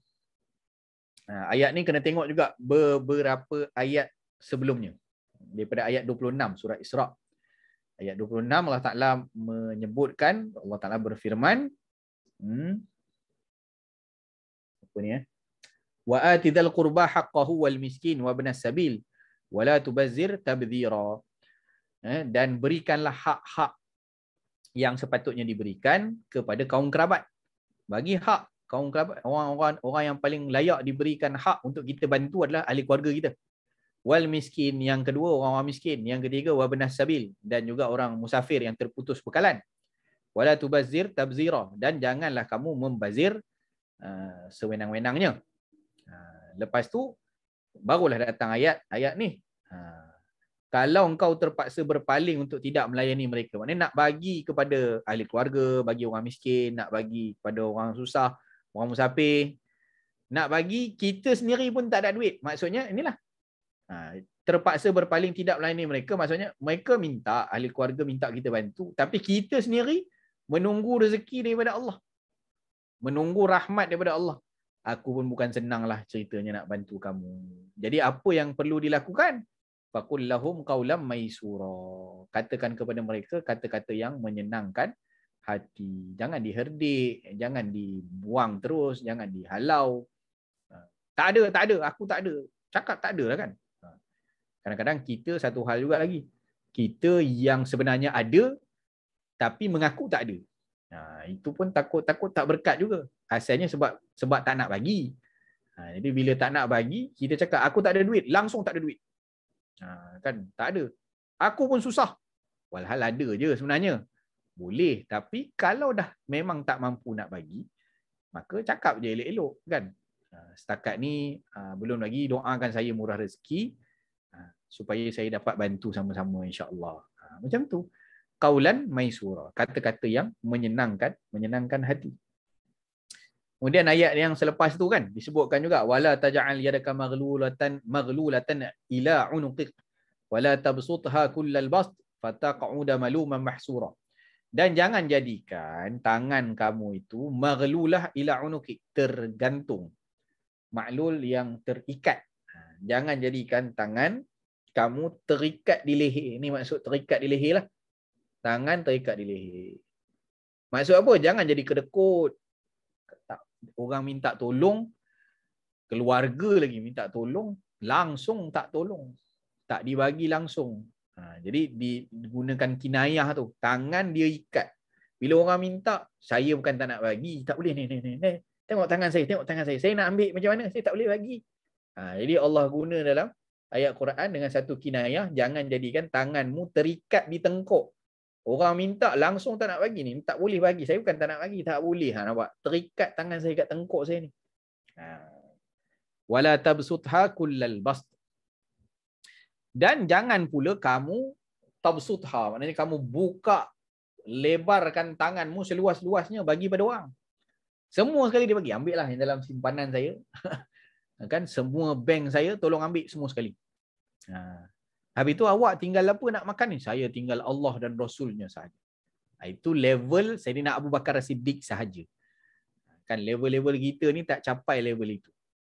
Walau bagaimanapun, ada orang-orang yang maknanya capai makam aulia yang macam itu. Memang kalau dia sebutkan Allah dan Rasulnya, kadang-kadang Sayyidina Abu Bakar ni dah didik anak-anak dia semua ni, semuanya tu aulia belaka. Semua boleh faham bahawa maksud daripada yang aku tinggalkan adalah Allah dan Rasul. Mana anak-anakku semua sudah aku didik tentang urusan rezeki, jangan risau. Kan yang ini aku bagi semuanya untuk agama. Aku insya-Allah akan ada rezeki, anak-anakku juga akan pandai cari rezeki dan mereka bergantung penuh kepada Allah dan mereka tetap mengusahakannya dan mereka yakin, tak risau dalam hati. Yang kita kadang-kadang kita nak ikut Sayyidina Abu Bakar, yang apa, isteri tak jadi wali lagi. Istilah dia kan. Isteri, anak-anak tak pernah dipahamkan ajaran agama betul-betul. Hati mereka tu tak sama. Hak suami jadi wali, anak-anak isteri tak wali lagi. Lalu berlakulah suami pergi infak semua harta dia. Allah pesan dah. Allah pesan dalam Quran. Tengok ayat selepas tu, ayat 29. Tak silap saya. Atau ayat 30. Wala tabsutha kullal bast. Janganlah dibuka sebuka-bukanya. Jangan bagi semua sekali. Itu istilahnya. Fataq'uda maluman mahsura. Maka kamu akan berakibat dicela. Orang datang nak minta, saya sebenarnya tak ada apa-apa dah, semua saya dah bagi. Oh, bagi, bahagian aku tak ada. Aku keluarga kamu bagi ke siapa? Jadi akhirnya kena cela. Macam ni lah, kedekut, apa semua. Padahal kalau kita agih-agih elok-elok, ada bahagian kita simpan, ada bahagian kita bagi sikit-sikit, setakat mana yang termampu. Kan bagus. Jadi jangan kedekut sangat sampai ikat tangan kat tengkuk tak bagi langsung. Dan Allah kata jangan buka pula seluas-luasnya. Kan bersederhana tu bagus. Kan bersederhana tu bagus. Jadi begitu. Allah dah bagi panduan dalam Al-Quran. Habis. 16. Ada soalan kah?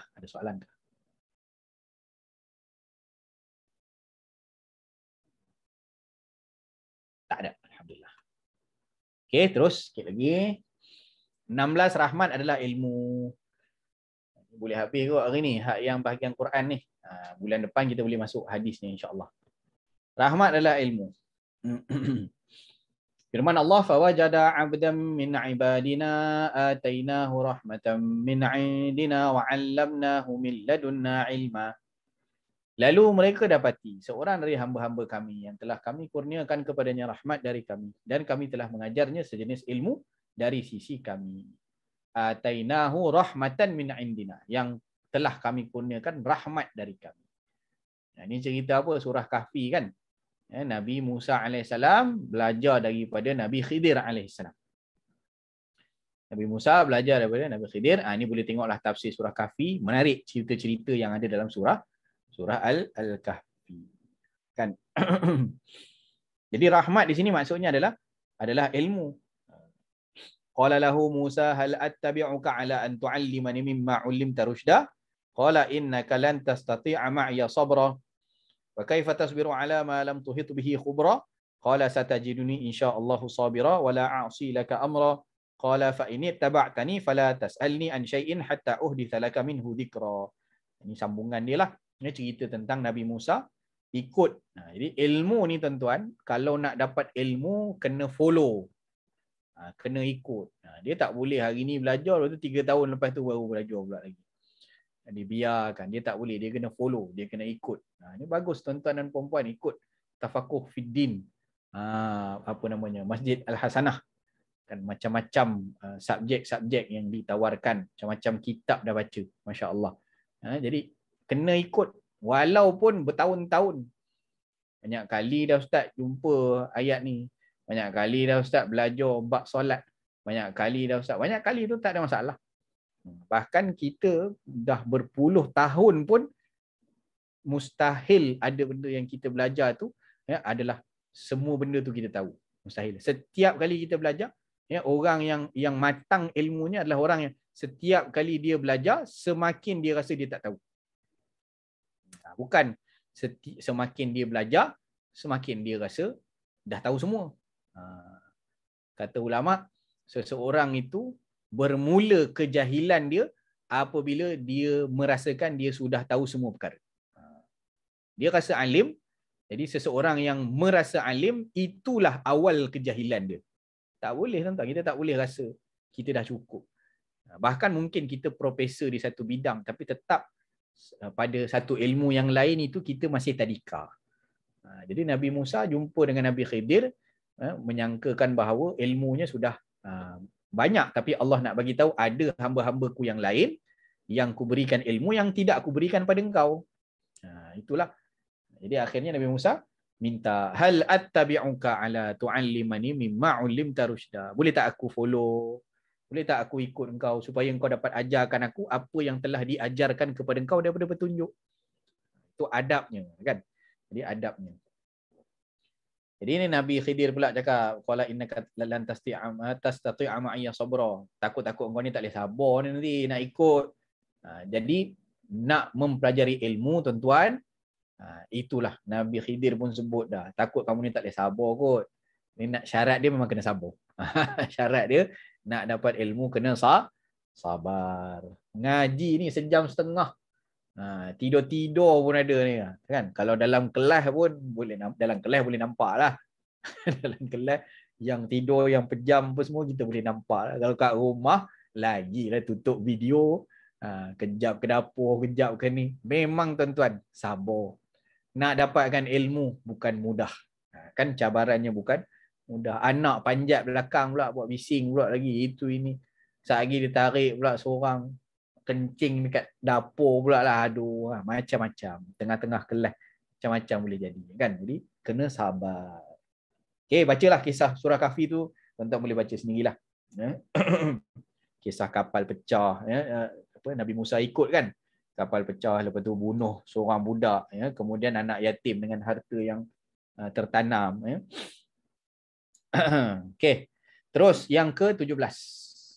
Cumanya sini rahmat juga adalah ilmu. Lepas tu bila kita memohon rahmat Allah Ta'ala, sebenarnya yang kita minta banyak sekali. Kan? Kita dah lalu 16 makna dah. 16 makna dah rahmat. Kan? Bila kita sebut Ya Arhamar Rahimin. Wahai Tuhan yang memberikan rahmat daripada segala yang merahmati. Kan orang lain mungkin boleh bagi ilmu, bagi belas kasihan, bagi itu, bagi ihsan, bagi makna-makna tu. Tapi yang memberikan semuanya adalah Allah. Jadi minta rahmat Allah ni, Allah Akbar, besar sangatlah. Besar sangat. Kan? Tu yang kita dalam semayang tu kita minta aje. Rabbighfirli warhamni. Lepas ni waktu semayang, waktu kita sebut tu, Rabbighfirli, ya Allah ampunkan aku, warhamni, rahmati aku.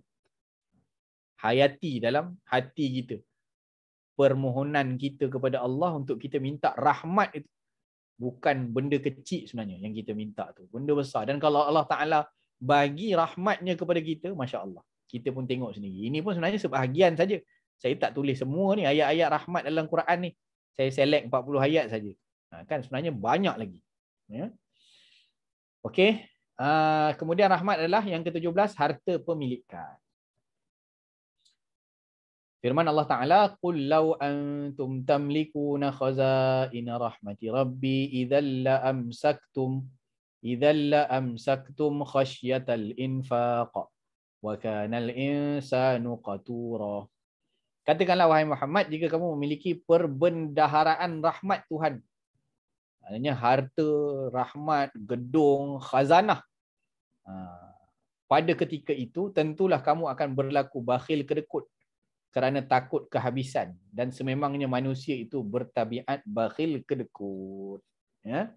Maksud memiliki di sini, lau antum tamlikuna. Kalau kalian memiliki. Maksud memiliki di situ adalah ada kuasa untuk mengagihkan ataupun menjalankan kekuasaan Allah.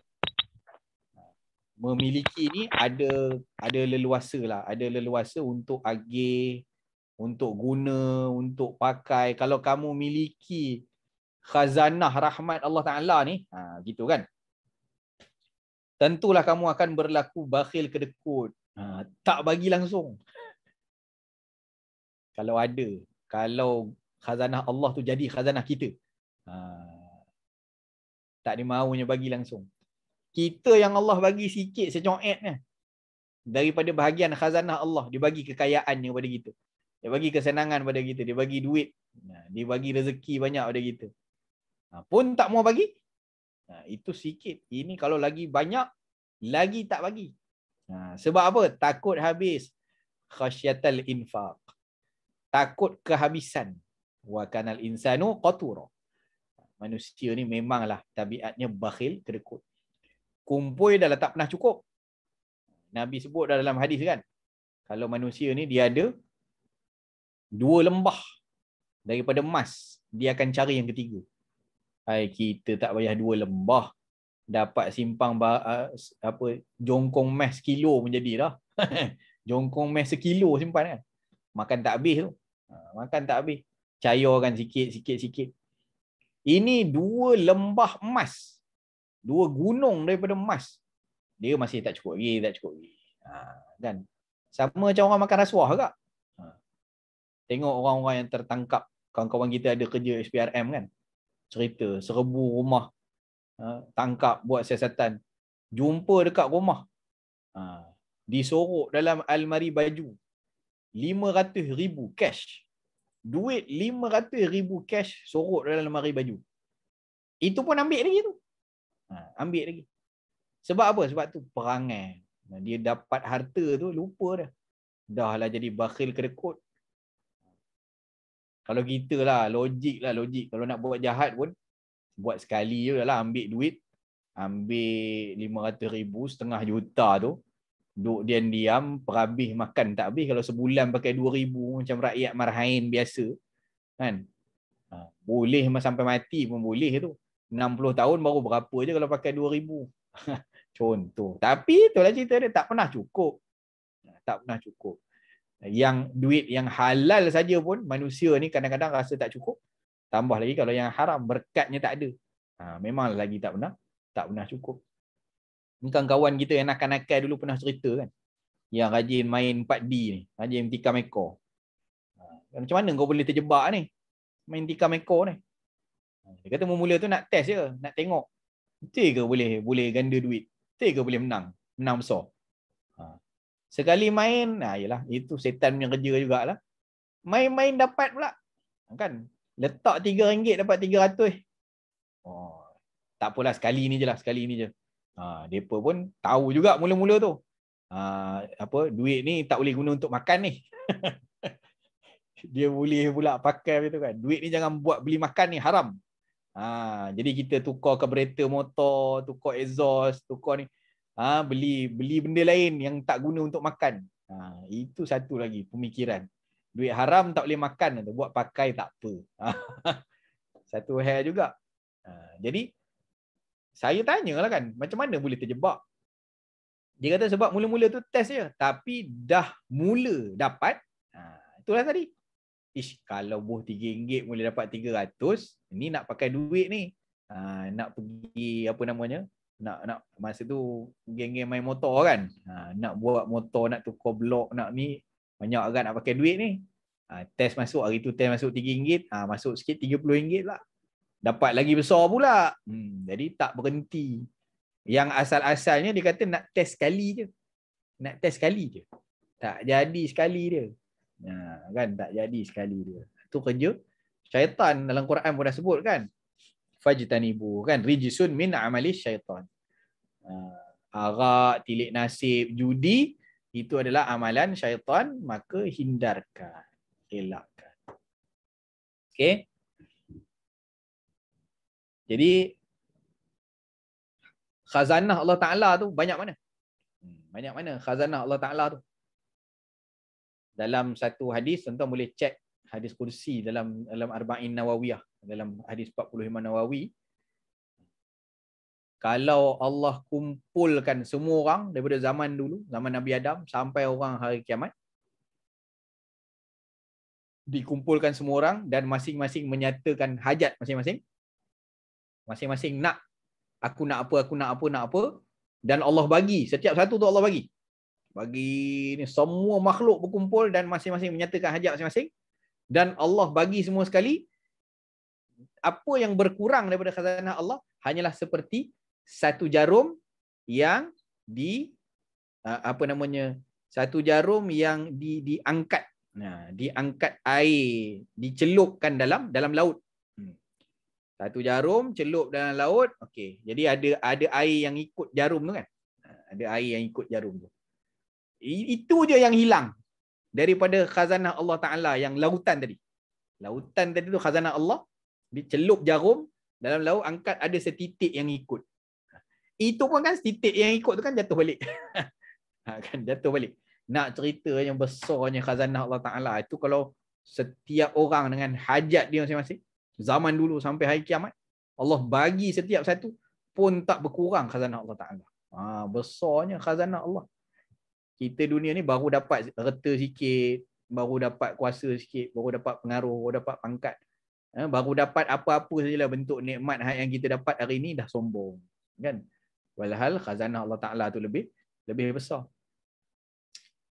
5 minit. 5 minit dan ke tak dan? 18. Rahmat adalah kemahiran dan kehebatan.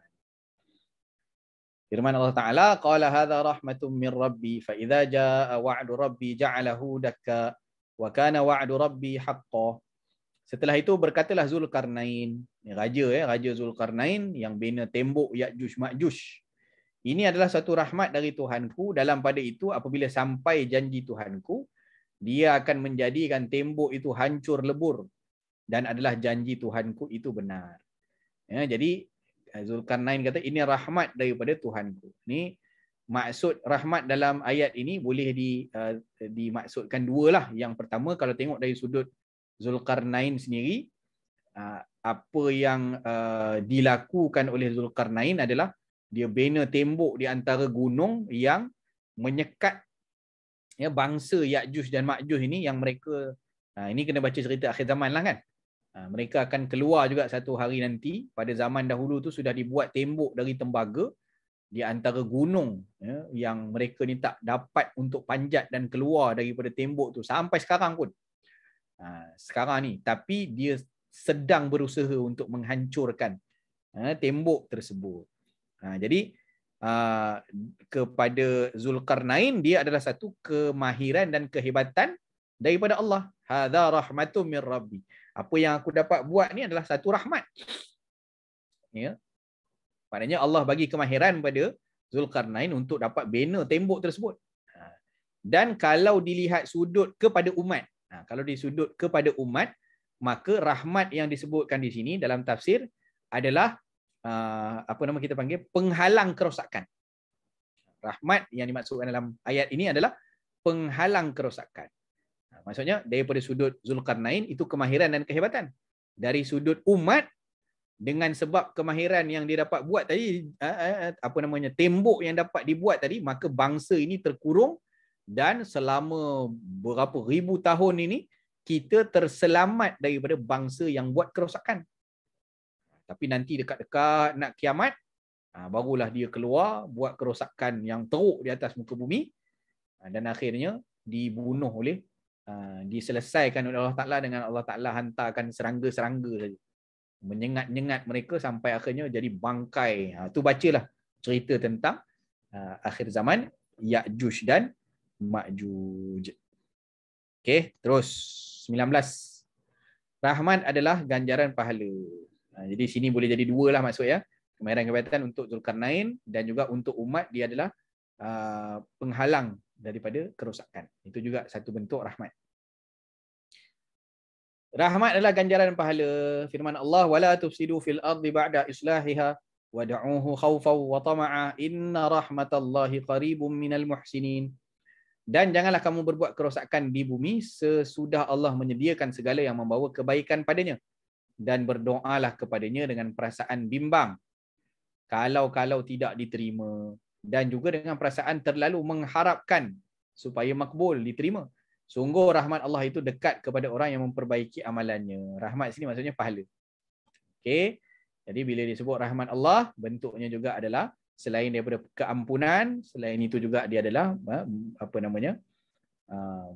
orang yang memperbaiki amalannya diberikan pahala oleh Allah Subhanahu Wa Taala. Jadi kita dalam beramal kena mengharapkan pahala dari Allah. Kan man shama Ramadan imanan wahtisaban, orang yang puasa Ramadan dalam keadaan dia percaya Allah, kemudian dia harapkan ganjaran. Maka mengharapkan rahmat Allah juga adalah mengharapkan ganjaran dari Allah. 20. Rasanya tak sempat ni. Tak sempat. Kita berhenti sinilah. Dapatlah 9 muka. Alhamdulillah. Bolehlah insya-Allah. Nanti kita sambung dalam pengajian kita bulan hadapan. Kita berhenti sini dulu pada makna rahmat yang ke-19. Ada soalan tak?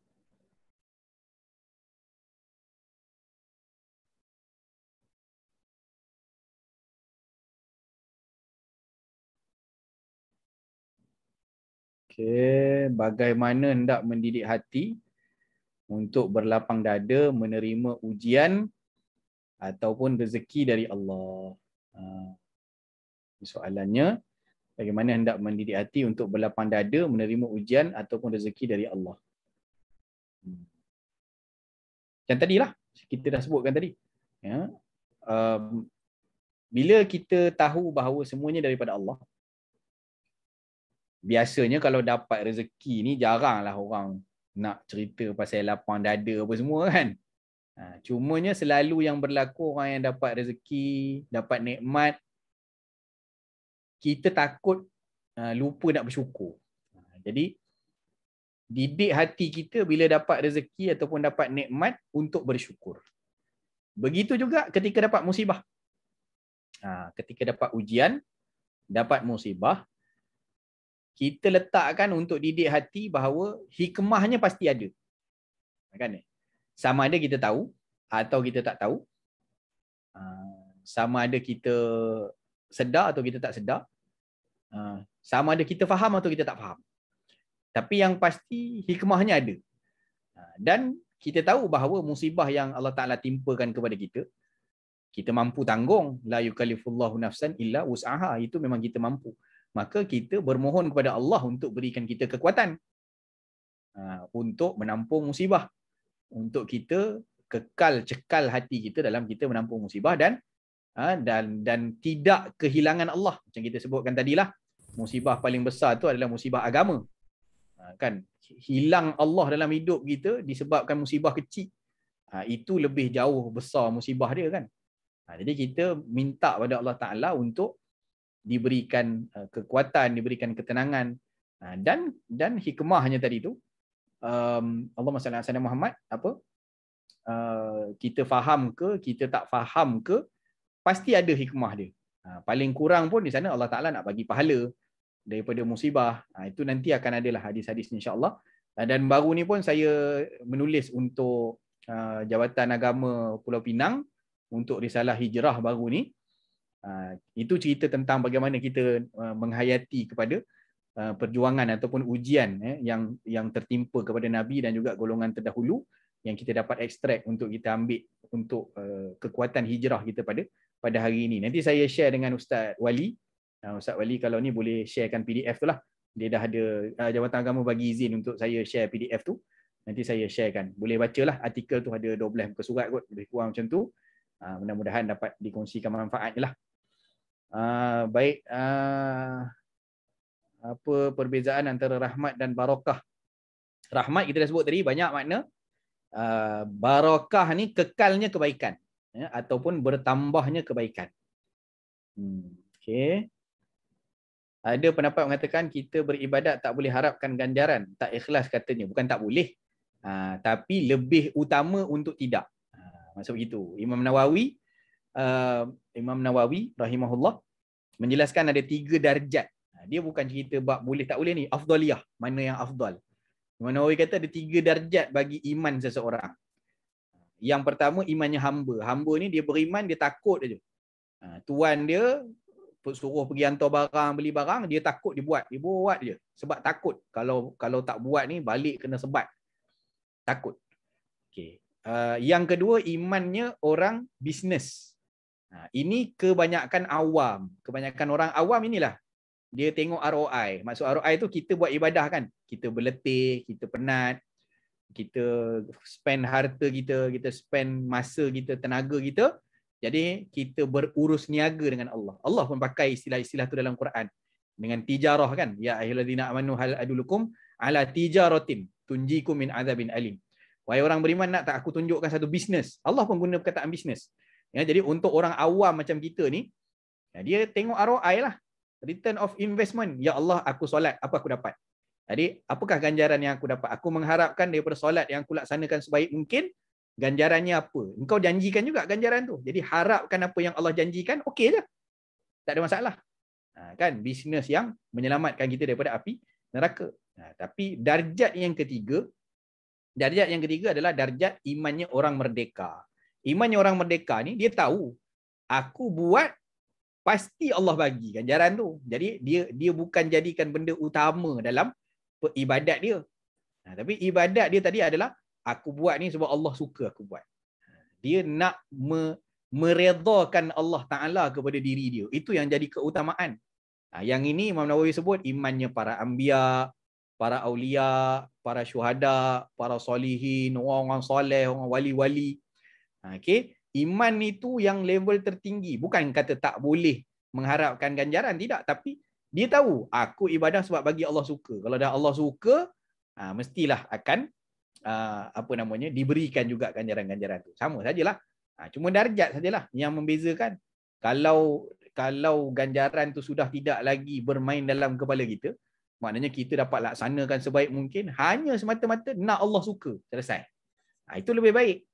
Tapi kita ni orang awam, keadaan biasa, ada tarhib-tarhibnya kan, ada motivasi beramal, ada fadilat amal.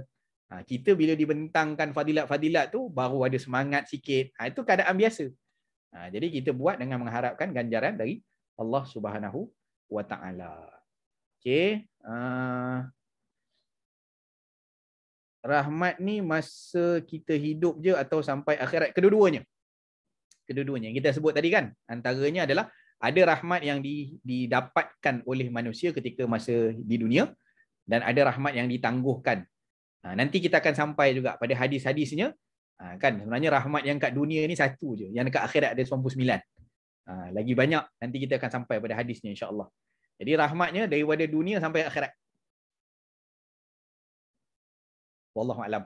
Habis. Okey, dah. Kita habis untuk sesi kali ini. InsyaAllah ada rezeki panjang umur. Bulan hadapan kita jumpa lagi. Belakang ni, okey, belakang ni ada sikit lah. Sama-samalah kita baca sedikit.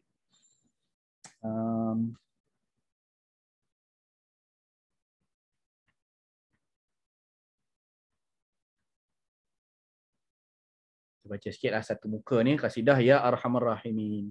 Mengharapkan agar Allah Ta'ala kurniakan kita bahagian daripada rahmat Allah. Mudah-mudahan. Serulah nama Allah yang baik dalam doa-doa kita. Ya, antara nama Allah yang baik itu adalah Ya Arhamar Rahimin. Allahumma salli wa sallim wa barik alaihi wa ala alihi. Ya Arhamar Rahimin. Ya Arhamar Rahimin. Ya Arhamar Rahimin. Farrij 'alal muslimin. Ya Arhamar Rahimin.